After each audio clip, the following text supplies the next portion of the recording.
Welcome to the Wellness Revolution Podcast, the radio show all about wellness in your mind, body, spirit, personal growth, sex, and relationships.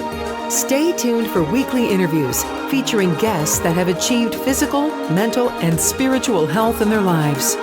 If you'd like to have access to our entire back catalog, visit drveronica.com for instant access.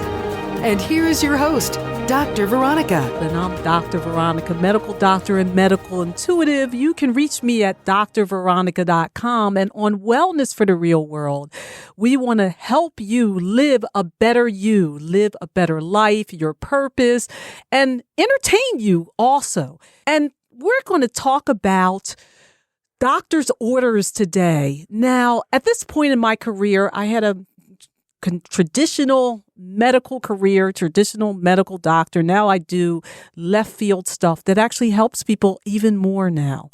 And there are times when I have people that I'm coaching and everybody has a lot of stress in their life. And I have to make them take off time to come see me. And they don't want to take off time to come see me necessarily, but I make them take off time to come to my office and see me. Now I do coaching over the phone remotely and all that other type of stuff. But there's some people that I'm just like, you have to slow down.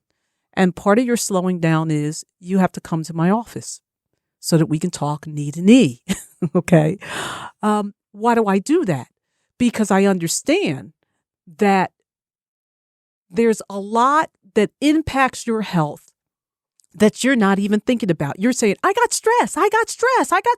And you know it's making you sick, but you don't know exactly how it's making you sick. And diseases of the mind, like stress, can lead to problems in the body, such as cancer. Yes, it can. If you believe it, it will happen. You can manifest it in your body. Your fear, anger, and sadness will go into one of your energy systems, sitting there long enough, unresolved, and become a physical illness or an injury. And this is the kind of work that I do with people as a medical intuitive. I help them see what's going on between their spiritual and emotional, and then on the other side with their physical, and link it together. And I love doing this. It's fascinating even to me now when I do it, it's just fascinating to be able to know somebody's first name, their last initial, their age, and their sex, never meet them, and to be able to do a reading on them and tell them about them from a physical and a spiritual and emotional standpoint, and then be able to give them strategies to begin to change and begin to heal. This is the type of work that I do as a medical intuitive. I'm claircognizant, I'm clairvoyant. This is something that I didn't talk about before. And my not talking about it, as you might have heard before, it resulted in me having a major knee injury. And one of my spiritual advisors said to me, you had this injury because you're not using your intuitive abilities, and they're very strong. So we're going to talk a little bit about why maybe your doctor more should be writing prescriptions for you to, I do this about once a month, go to the spa, go fishing, go on vacation, unplug, and do all these things. So I have a gentleman here, Dr. Dean Shrock. And Dr. Dean Shrock is the author of a book, Doctor's Orders, Go Fishing. And we're going to talk about Doctor's Orders, Go Fishing. But let me just tell you a little bit more about Dr. Shrock, because this man is very learned, as all of my guests are. And he's actually a co-author in a book of Dr. Andrew Weil, who's, one of the gurus. All of us who are in health and wellness follow integrative oncology. Dr. Andrew Weil, you guys know who he is. And Dr. Shrock has written other books, such as Why Love Heals and Living and Thriving, a Mind, Body, Spirit program for wellness. And he was the director of mind, body medicine for a physician management group of 40 cancer centers. So this man, he's a PhD, not an MD, knows probably more than your doctor does about how to manage cancer from the mind, body, spirit way, so that you, once you get through the chemotherapy and the radiation, all that, can actually stay well. Because you're wondering, why did I get sick in the first place? Well, now you know you did. We're going to welcome Dr. Dean Shrock. By the way, I want you guys to know that Russell is there in the background as usual, so he's going to jump in. I know you love hearing his voice like I do. So Dr. Dean Shrock, welcome to Wellness for the Real World. Thank you, Dr. Veronica. Thank you, Russ. So, Dr. Shrock, tell us a little bit about the genesis of this book, Doctor's Orders Go Fishing. Well, I was in this position to develop all psychological services for these cancer centers, and I had worked closely with Dr. Carl Simonton, who was one of the real pioneers of what we call psychosocial oncology. And so I decided to develop a program similar to Dr. Simonton's, and it primarily was around the idea of the will to live, helping people find their greatest joy and direction in life. And what I found in working with people is that if I could tell stories and be more conversational than just cite research, they were way more responsive. They listened a whole lot better. So I thought about what these people really loved, and we were based in central Pennsylvania, where I was actually born, and I knew of all things the value of deer hunting. In fact, the first week of November deer season, it's always the Monday following Thanksgiving, that weekend. They actually close public schools in most of Pennsylvania for people to go buck hunting. Yes, they do. And what was really fascinating, Dr. Veronica, was that in our cancer centers in Pennsylvania is that we could lose up to 2/3 of our patients that first week of buck season because people, I don't care how sick they were or whatever, they were going to be in the woods. So anyhow, I quickly realized if I told them to go fishing, or rather than deer hunting, I came up with fishing because it was a more serene image. Where I lived, actually, believe this, I was living in a town called Fisherman's Paradise. I know. So there were people fly fishing behind my house in the biggest trout stream in Pennsylvania, Spring Creek, all the time, and it was just this perfect image of, like you were saying earlier, stop and smell the roses. Do what brings you great joy and meaning. And so that became my mantra. And people really caught on such that when I would see them even years later, if I hadn't seen them for a while, they would come up to me and say, "Oh, Dr. Shrock, I'm going fishing." And so I knew my message had gotten through. And even though it sounded like maybe an odd title for a book, I thought, no, that's got to be the title. So that's why I came up with Doctor's Orders Go Fishing. People, as you've already said, really need to slow down and do much more of what brings them great joy and meaning in their life. One question about that. People are listening. I'm here. We're in the fast-paced Northeast, Philadelphia, New York area, where people feel that they don't have the luxury to even slow down. Even people who have their finances in order and what they consider to be a solid job or position don't feel that they can. So how do you advise those of us who feel like I just can't slow down because life will leave me behind, really, if I do slow down? Yeah. Well, what I did was explain to them when they were, however, informed that they had cancer and told that here were their options for treatment, whether that was radiation, chemotherapy, or surgery, I said, almost certainly you didn't say I'm too busy to your doctor or to your family or whomever else. You, and if it were radiation, for example, took off your life for about 6 weeks. If you had to miss work, you missed work. Whatever you did, you adjusted your schedule to get to those treatments.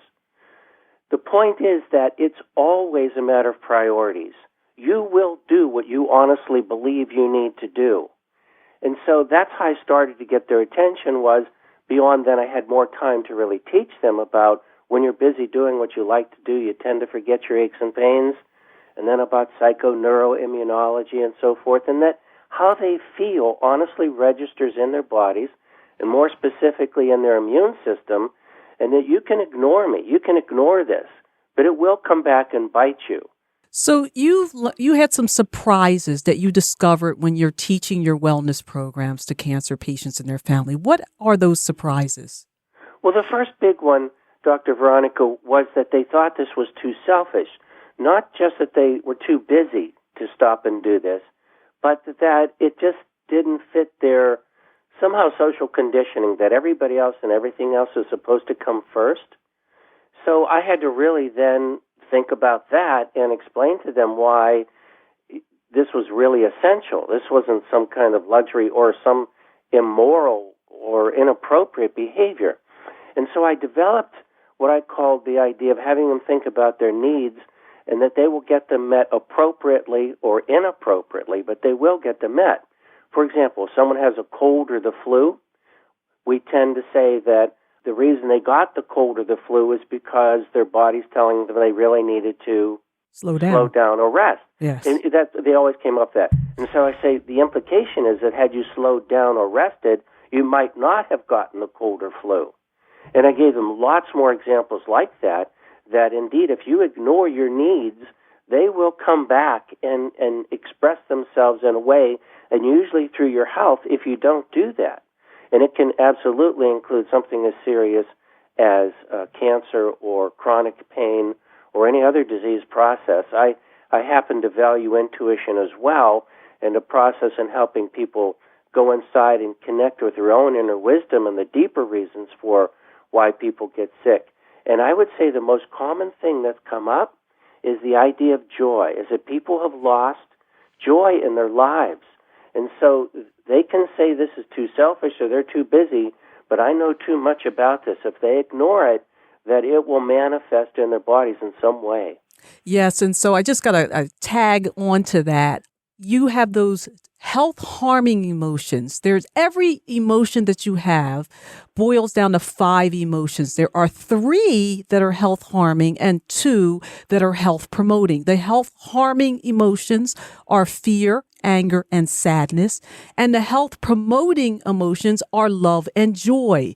And so we're in a country where we're spending the most money in the world per person on healthcare, yet we rank number 50 among countries in health status.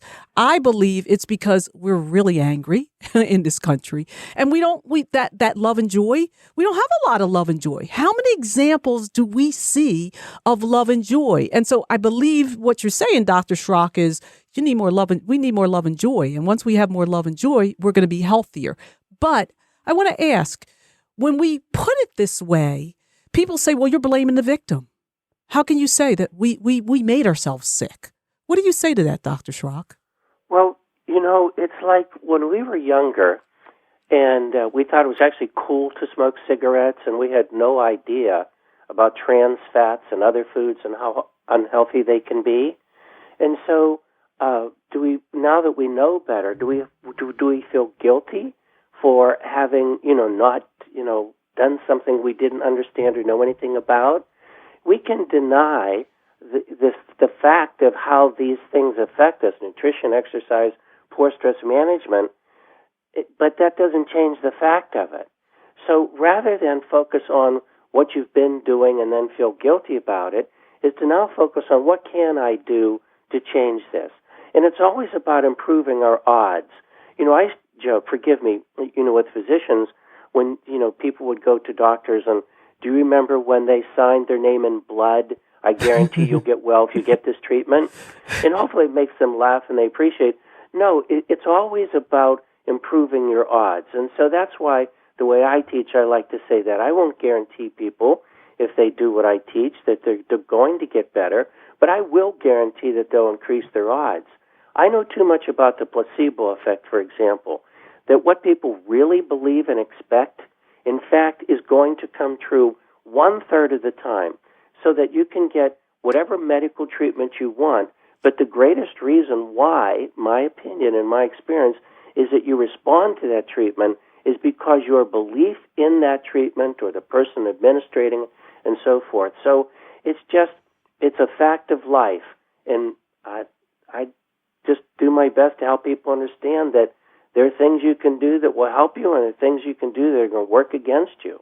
Russell, what say you about all this? Well, hello there, Dr. Shrock. This is very interesting stuff. I am curious, back when you started developing this wellness program, what moved you to do that? Were you already starting to see patterns in different patients about who got better? Was this noticeable to you, and that spurred you to start studying it more scientifically, or did you start with the science, looking for items that improve people's chances? Yeah, actually, this might surprise you, Russ, but before I went back to graduate school, I had worked with a man who had been psychic all of his life and had developed his own self-help related program.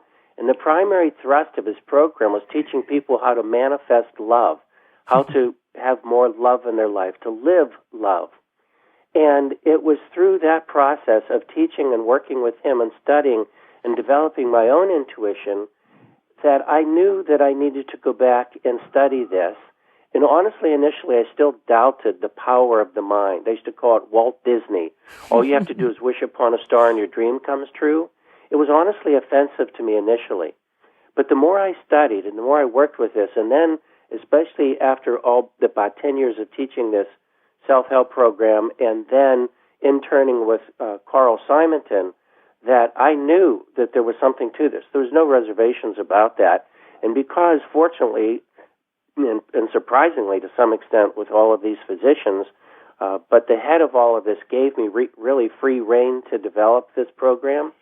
I was able to teach it, and patients responded very, very well. So then the doctors liked it, and one thing led to another, and then Penn State University, actually someone in their biobehavioral health department researched what we were doing and found that it actually improved survival with cancer. Okay, so let's talk about that survival in cancer. That's really important because people who have cancer or have had cancer, that's what you're concerned about, living longer. So let's talk about how love and cancer are connected. I would say not just cancer. I want to say a disease process or a breakdown in the body, but this is where it becomes a little more theoretical or metaphysical, unless you can bring in quantum physics to help appreciate the fact that underlying all of physical reality, there is this quantum field that, for example, Dr. David Bohm, who taught at Princeton University, was a theoretical physicist, said that this energy field is really one of harmony and order. Essentially, you could call it a field of love. And when you are resonating with this core fact of who we are, then you are operating most efficiently. And so let me give you an example, maybe it's a little more practical. In electricity, when we attempt to measure the flow of it, we actually use an ohm meter, and in that process, we're actually measuring the resistance to the flow of that electricity. There's the term in phase. When we say electricity is flowing in phase, it means it's flowing with the least amount of resistance. And that's what I believe happens when we are exposed to love and loving behavior and experiences, that it is now resonating with this core of the universe and who we are, and therefore the least resistance to the flow of this life force energy that has been given many names throughout history. So whether we call it a life force or ki, chi, whatever. And therefore, I believe, honestly, health is just a byproduct when we align ourselves with this core energy of the universe and the core truth of who we are. Okay, so let me ask this. One of the observations that a lot of people have made about cancer patients, people who have cancer, is there's been a couple things. One is a lot of them at one time or another have had a death wish. And the other part of it is that these people are having this is a seventh energy system problem up in the top of the chakra, a crisis of faith, a crisis of being connected to the source, but also more than anything, a lack of self-love. What would you say about that? Well, with self-love, I think you've hit the nail on the head, to be certain. But the way I define self-love is the idea of aligning yourself with the truth of who you are. As I said earlier, in helping people go within and really ask their heart or their own inner wisdom or their soul what's really going on, the biggest factor that came up is the lack of joy in their lives. And another thing that I can say more specifically about breast cancer is You're reading my mind here. I'm sorry? You're reading my mind. I was thinking about, say something about breast cancer. Go on. Yeah. Okay, no, this is my opinion and my experience, but that sometimes we use the term target organ. Why, when cancer expresses itself in the body, does it express as, say, colon cancer or breast cancer or lung cancer? And what I have found is that the breast I call the nurturing organ. And so with many women who I worked with, they were really, truly examples of people who did what everyone else wanted. They were the stereotype of I'm the mother, I'm the wife, and everybody else comes first. And in that process of denying herself, then that's where the illness was going to manifest. In shamanism, there's a great belief that everything is connected and that symptoms are what I call benevolent messengers. They're just ways to get your attention to let you know that something's out of balance in your life. And so it's going to manifest some way, somewhere, somehow. And whether there is a relationship to where in the body or what type of disease, is the underlying issue. Sometimes I don't see that direct correlation, but there's no question, as you said, when you're experiencing anger or holding on to resentment and other negative feelings or emotions, you're going to interfere with the flow of the life force energy, and it's going to express itself one way or another. Yes. And, it's interesting because, its breasts are in the fourth energy system, the fourth chakra. Notice it's around your heart chakra. And so if you notice that if you're a woman and you're have been through breast cancer, if you do not fix what was the underlying spiritual and emotional issue that was going on that led to the cancer in the first place, it's not just about what's going on physical. Your mind and your body, your mind shifts what's going on in your body to allow the cancer to take root there and to tell you something's going on and it's time to change. And so you can fix the cancer. You can get chemo and radiation and say, you're cured. But guess what? You don't fix what's going on in that heart chakra area, you'll have a heart attack, or you'll have a lung problem, or you'll have lymphedema, or you'll have a problem with your shoulders, or you'll have a problem in that part of your back. You will have a problem that will manifest when one thing gets fixed, something else will break down if you do not do something to shift the spiritual aspects that are going on. That fear, anger, and sadness that allowed your physiology to change must be shifted to love and joy. And for women with breast cancer, you have to put more joy into loving you and doing for you without guilt or shame that you're doing that. And so it's wonderful that you're a mother and you're a nurturer, because this is the wonderful gift that the universe gave us as women. It gave all of us as women, most of us. Some people, you can't do it, and that's a whole nother topic. But it gave us the ability to be nurturers and lovers and things like that.